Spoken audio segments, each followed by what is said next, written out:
ഇതെന്തുവാടെ ആകെ സാടാണല്ലോ. ഇവൻ ഇനി പിള്ളേരുടെ തന്തയല്ലെന്നെങ്ങാനും അറിഞ്ഞാടാ. മിണ്ടല്ല, അത് പിന്നെ ചോദിക്കാം. എന്താടാ രണ്ടും കൂടി ചെവി കടിക്കണത്?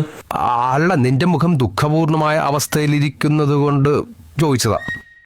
ഓ, അതാ കോടതി വിധി വന്നേ പിന്നെ മനസ്സിനൊരു സുഖമില്ലടാ. എന്ത് വിധി? വേണമെങ്കിൽ ഞങ്ങളെ തട്ടിക്കളയാന്ന് കോടതി പറഞ്ഞില്ലേ. ആഹാ, അപ്പൊ വിഷമം തോന്നുന്നുണ്ടല്ലേ? അപ്പൊ ഞങ്ങളുടെ കാര്യം ഒന്നാലോചിച്ചേ. ഒരു കോടതി ഒന്നും പറഞ്ഞിട്ടില്ല, പക്ഷെ എല്ലാ ഫംഗ്ഷനും ഞങ്ങൾ വേണം. പിന്നെ നിന്റെ ഈ വിധി ഇത് കാര്യാക്കാനോടാ, കുറച്ച് കഴിയുമ്പോൾ ശീലം ആയിക്കോളും.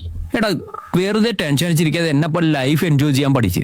വെറുതെ അല്ല പട്ടി അന്തയ്ക്ക് പോയ പോലെ എന്ന് പറയണത്. കോടതി പ്രശ്നമായതാ. ഞാൻ വിചാരിച്ച് മറ്റേത്. ഏത് മറ്റേത്? ഏതാടാ മറ്റേത്? അതൊന്നും ഇല്ല. എടാവേ, സത്യം പറഞ്ഞോളണം. ഞാൻ വന്നപ്പം നിന്നെയൊക്കെ ശ്രദ്ധിക്കണാണ്. ഒരു കുശുകുശുപ്പും ഒരു മറ്റേ വർത്താനവും. മര്യാദക്ക് കാര്യം പറഞ്ഞിട്ടുണ്ടല്ലോ, രണ്ടിനും കാഴ്ച കാലവാരി ഞാൻ നിലത്തെറി. പറയണ കാര്യം ഞാൻ പറയാം. അതായത് നിന്റെ ഭാര്യ ഗർഭിണിയാണല്ലോ. എപ്പോ? അപ്പൊ നീ ഇതൊന്നും അറിഞ്ഞില്ലായിരുന്നാ? അവളൊന്നും നിന്നോട് പറഞ്ഞില്ലേ ഇത്? എടവേ, നിന്റെ ഭാര്യ ഗർഭിണിയാണ്, 5 പിള്ളേരുണ്ടെന്നാ പറയണത്. എടാ, എന്നാലും അവൾ എന്നോടൊന്നും പറഞ്ഞില്ലടാ. ഞാനിപ്പോ ഈ കോടതി വാർത്ത അവളോട് പറഞ്ഞ് 2 നെടുവീർപ്പും വിട്ട് ഇങ്ങ് വരുമായിരുന്നു. പക്ഷെ അവളൊന്നും പറഞ്ഞില്ല.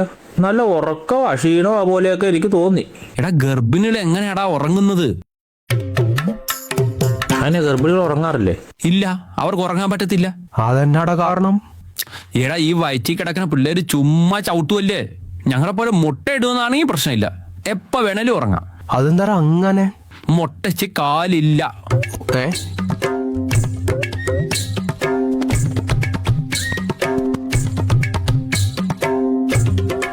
ആഹാ, അവിടെ ഇരിപ്പായ.